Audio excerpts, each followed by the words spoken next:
Vaat niimoodi tegi üks suur mees ühte suurt koera. Aga stuudios on mul praegu üks väike tüdruk, kellel on kaasas üks valge koer, kes praegu oma sabaga joogiklaasi ümber lükkas. Nii ja lükkab kohe jälle, aga tühja ka sellest. Tere, Eva-Lotta. Tere. Kas sa said oma nime Plunkvisti raamatust?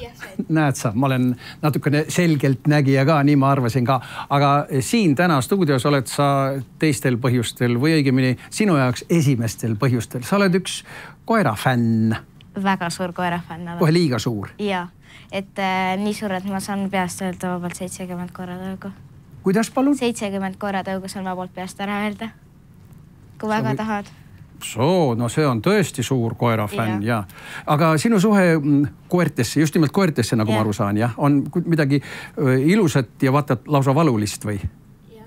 Et kui see kõik algas siis, kui ma olin väike tüdruk ja me olime reisil ja siis tädi valvas meie koera, aga selgus, et see koer oli ära kadunud. Ja siis sellest ajast saadik olengi mul nagu olnud see suur koertesõber, et eriti nagu varjupaikadega, et need koerad, kes on ära kadunud, et leiaksid ikka oma õiged omanikud üles. Sinul kadus koer ära? Ja umbes kui kaua aega tagasi? See aasta saab täis 5 aasta. Siis ta võib-olla enam tagasi ei tule? Nagu iseenesest Kohilas on üks siuke tema sugune koer, kes on emane, Tiibeti mastiff, 8-aastane, et ma kahtlustan, et see on tema. Et ta reageerib ka õigele nimele nagu. Et sõprade käest oli nagu lihtsalt saadud, et see on natuke kahtlane minu jaoks. Seda koera elu küll ja tegelikult koerast sõltuvalt ka inimese elu. See oli päris suur murelik uudis sulle, kui ükskord sinu mastiff, mis ta nimi oli? Tema tõug on Tiibeti mastiff, aga mis ta nimi oli? Mõmmik. Mõmmik ei tulnud üks päev tagasi? Jah. Mulle tundub, et sul on päris kindel plaan, mida oma eluga edasi ette võtta. Julged sa sellest praegu siin ka rääkida? Jaa. Palun? Et kui ma saan suureks, kui ma saan 18, siis ma võtan endale korterisse 5 koera. Et praegu ma olen 11, nii et 7 aastat, natuke vähem kui 7 aastat on veel aega. Ja siis, kui ma oma maja saan, siis ma teen sinna nagu maja kõrvale ka kohe loomade kliiniku ja nimi on ka välja mõeldud, loomapääste kliinik. Ja siis, ma võtan ka endale 10 koera. Siis juba 10? Jah, siis juba 10 ja 3 jänest ja siis kalasid kavatsen ka võtta. Ja kelleks sa saada tahad? Loomaarstiks. See on mu suur unistus. Kas see sinu nimeline loomaarst hakkab siis seal samas majas tööle kohe, jah? Jah. Kas teised võivad ka tulla sinna sinu 10 koera juurde? Jah, et nagu mu klassiõde ja mu väike õde tulevad minu juurde sinna. Tead sa, see sõber Semu siin sasistas mulle kõrva ja linnukesed siristasid ka okstel, et seoses sinu sünnipäevaga tegid sa midagi, ma ütleksin, mitte päris igapäevast.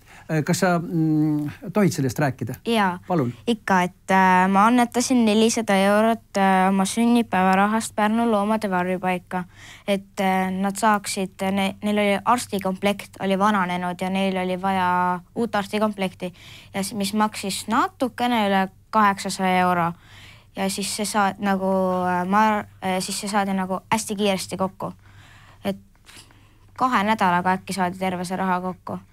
Ja siis nagu aastas steriliseeritakse üle 100 looma. Et nagu nüüd ei paljune neid loomi enam nii palju ja ei saatu ka varjupaika. Ma ei taha väga sinu perekonna probleemidesse süüvida, aga kuidas ema vaatas selle peale, et sa oma sünnipäeva raha 400 eurot annetasid kodutute loomade edaspidiseks heaks eluks?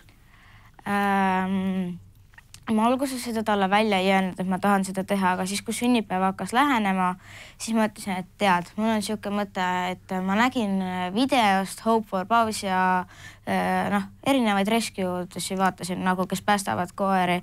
Ja siis ma ütlesin, et tead, mina tahan oma sünnipäeva raha annetada Pärnu loomade varjupaigale. Ja siis tema oli üllatunud, et tõesti. Ja siis ma ütlesin, et ma tahan kohe kõik annetada, kõik tahan ära annetada. Ja siis kui hakatigi küsima, nagu, et mis see sünnipäeva kingituseks tahan, siis nagu öeldi ka, et ma tahan raha sünnipäevaks, et ma annetan varjupaika selle. Ja siis mul tuli see raha kokku ja siis üks päev nagu me läksime ja andsime ära ja siis ma käisin seal koertega Pärnus Pärnu rüvega jalutamas ja siis seal olid kõik nii toredad, et seal oli Dingo, oli üks koer 10-aastane, et tema on praegu hoiukodus ja vahepeal nagu kui omanikud nagu ära lähevad kusagile, siis nad toovad ta nagu sinna tagasi. Et ja siis seal oli nagu 2 koera, kes olid nagu samas puuris siis või ütleme nii. Jah. Ammustas sind või? Jaa, et üks oli, nad olid nagu hästi head sõbrad, et üks oli leitud metsast nagu ema ja siis pojad ja siis üks oli 4-aastane niuke koer ja siis me käisime nendega jalutamas seal, et seal oli hästi tore. Kui praegu saatejuhil sobiks teha mingisugune vaikuse sekund, siis ma hea meelega seda teeks. Vähemasti mulle läks see asi küll väga hinge. Aga kuule, Eva-Lotta, meil on sulle üks kingitus. 3. koera siia ei tule küll, aga tuleb midagi muud. Oleme nüüd praegu nagu 2 lapsukast kuuse all ja jääme jõuluvana ootama.